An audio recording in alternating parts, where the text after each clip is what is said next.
क्या प्यार करना गुनाह है? मनोऱ्याला नाही द्या, मनोऱ्याची काहीच गलती नाही होती. गलती बस इतनी कि उन्होंने लव मैरिज की थी.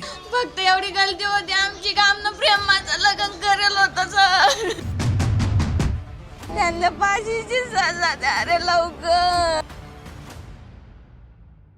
ये केस है महाराष्ट्र के एक शहर जलगांव का. जलगांव में एक मुकेश नाम का लड़का घर से एक बड़ी सी पॉलिथीन की बैग उठाता है, दरवाजा खोलता है और घर से बाहर निकलता है. बस 2 मिनट का रास्ता था. दुकान जाना और सामान लेके वापस आना. धीरे धीरे वो दुकान की तरफ बढ़ रहा था. मोहल्ले में सब ठीक था. कुछ लोग अपने काम पे जा रहे थे, कुछ लोग दुकान खोल रहे थे, लेकिन कुछ लोग किसी का इंतजार कर रहे थे. मुकेश का एक एक कदम उसे अपनी मौत की तरफ लेके जा रहा था. उसने जैसे ही गली के मोड़ के ऊपर कदम रखा, एकदम से ओए मुकेश, एक तेज गुस्से वाली आवाज. मुकेश को अब डर लगने लगा था. उसने धीरे से पीछे मुड़ के देखा और जो देखा उसने उसकी धड़कनें तेज कर दी.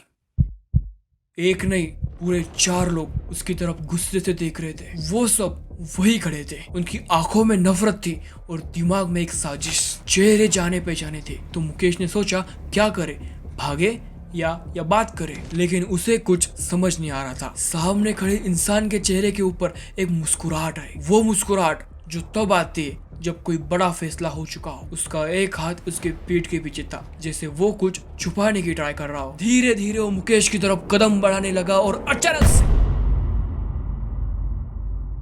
राधे राधे मित्रों, केस की शुरुआत शुरू से करते हैं. 10 जनवरी 2012. ये केस है मुकेश और पूजा का. मुकेश और पूजा जलगांव के एक ही गवर्नमेंट स्कूल में पढ़ते थे. मुकेश एक सिंपल सा लड़का था, थोड़ा शांत, थोड़ा शर्मिला, लेकिन पूजा थोड़ी अपोजिट थी, थोड़ी सी तेज और बिंदास. धीरे धीरे उनकी दोस्ती हुई और इस दोस्ती ने प्यार का नाम ले लिया. वो एक दूसरे के प्यार में इतना डूब गए थे कि 10 तक आते तक वो एक दूसरे के बिना जीने की सोच भी नहीं सकते थे. पर एक दिक्कत थी, पूजा के घर वाले. जैसे ही मुकेश और पूजा के बारे में पूजा के घर वालों को पता चला तो मानो तूफान आ गया. उन्होंने साफ मना कर दिया. उसका भाई विशाल और अंकल सतीश ने सीधा धमकी दे दी, अगर मुकेश से मिली तो अंजाम बुरा होगा. हालांकि मुकेश और पूजा सेम कास्ट से बिलोंग करते थे, लेकिन मुकेश थोड़ा कम कमाता था लेकिन खुश रहता था. ये बात पूजा के घर वालों को मंजूर नहीं थी. पूजा के पेरेंट्स ने उसका फोन छीन लिया, कॉलेज जाना बंद कर दिया और उसकी शादी किसी और अमीर लड़के के साथ फिक्स करने लगे. लेकिन मोहब्बत सिर्फ फिल्मों में नहीं होती,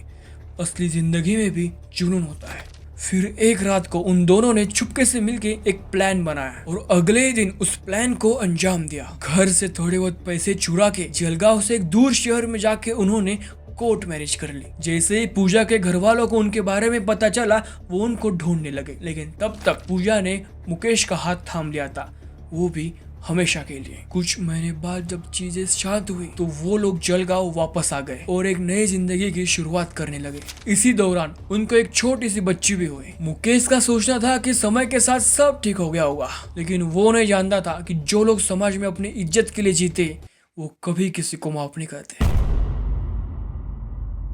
पूजा के घर वाले उन दोनों को टॉर्चर करने लगे, कॉल पर मारने की धमकी देने लगे. माझ्या मुलीला पळवून नेतो, मारून टाकेल तुला मी. मुकेश ने पुलिस कंप्लेंट करने की कोशिश की, लेकिन उसका कुछ फायदा नहीं हुआ, क्योंकि कहा जाता है कि पूजा के घर वालों के पुलिस में कुछ कांटेक्ट थे. पूजा के घर वाले नफरत की आग में जलते रहे और यहाँ मुकेश के घर एक नई बच्ची आने वाली थी. सब लोग खुश थे. दिन गुजरे, महीने गुजरे, कुछ साल गुजरे, लेकिन फिर पूजा के घर वालों को उन दोनों का एड्रेस मिल गया.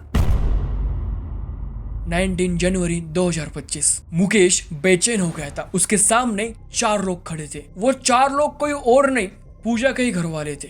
विशाल, उसका भाई, सतीश, प्रकाश और सुरेश. तुम इमेजिन करके देखो कि तुम जिससे प्यार करते हो उसका भाई, पापा, चाचा एक साथ तुम्हारी तरफ गुस्से से देख रहे हो. मुकेश को लगा बात करके चले जाएंगे, अब सब ठीक हो जाएगा. 5 साल पहले लव मैरिज की वजह से जो झगड़े हुए थे वो अभी खत्म हो जाएंगे, सब ठीक हो जाएगा, सब लोग अभी शांति से जिएंगे. लेकिन आज वो बात करने नहीं आए थे. पूजा का भाई विशाल आगे बढ़ा. उसके चेहरे पे एक अजीब सी मुस्कुराहट थी, लेकिन उसके हाथ पीछे थे, जैसे वो कुछ छुपाने की कोशिश कर रहा हो. तू समझता क्या अपने आप को? मेरी बेटी को भाग लेके जाएगा? सामने खड़े उसके पापा ने कहा. उसे कुछ समझता, इतने में ही उसके सर के ऊपर किसी ने हमला कर दिया.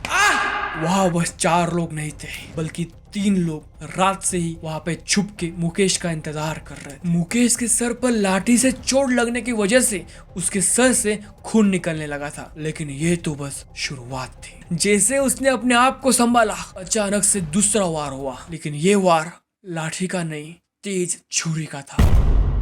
विशाल ने उसके पीठ में छुरी घुसा दी। मुकेश जोर जोर से चिल्ला रहा था, लेकिन मोहल्ले के लोग बस तमाशा देख रहे थे। उसकी दर्द भरी चीखें सुन के उसका भाई, उसकी पत्नी, उसकी बहन, उसकी माँ भागकर उसे बचाने के लिए आए, लेकिन उन दरिंदों ने उनके ऊपर भी हमला किया। मुकेश के ऊपर लगातार वार होने लगे। हवा में सिर्फ 2 ही चीजें गूंज रही थी, मुकेश की सांसों की आवाज और उसके परिवार वालों की चीखें।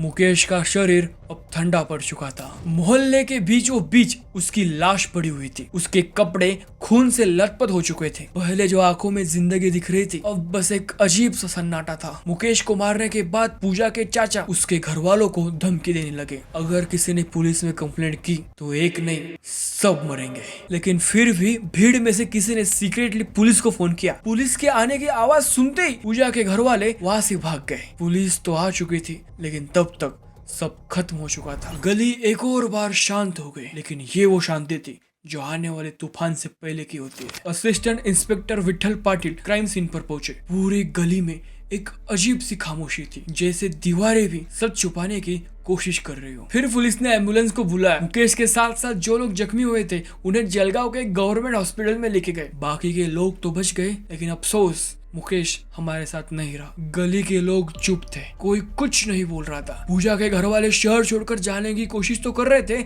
लेकिन इस बार वो असफल रहे। पुलिस ने उन लोगों को अरेस्ट कर लिया। हालांकि 2 लोग अभी भी फरार थे, लेकिन पुलिस उनका पता लगा रही है। और इतना ही नहीं, उन लोगों ने पूजा और मुकेश के घर को जलाने की भी कोशिश की, लेकिन वो असफल रहे। और कहा जाता है कि ये मर्डर मराठी मूवी सैराट से इंस्पायर था। मुकेश का मर्डर सिर्फ एक इंडिविजुअल का मर्डर नहीं है, ये एक सोच का मर्डर है। प्यार की सोच, आजादी की सोच। लेकिन क्या सच में प्यार करना गुनाह है?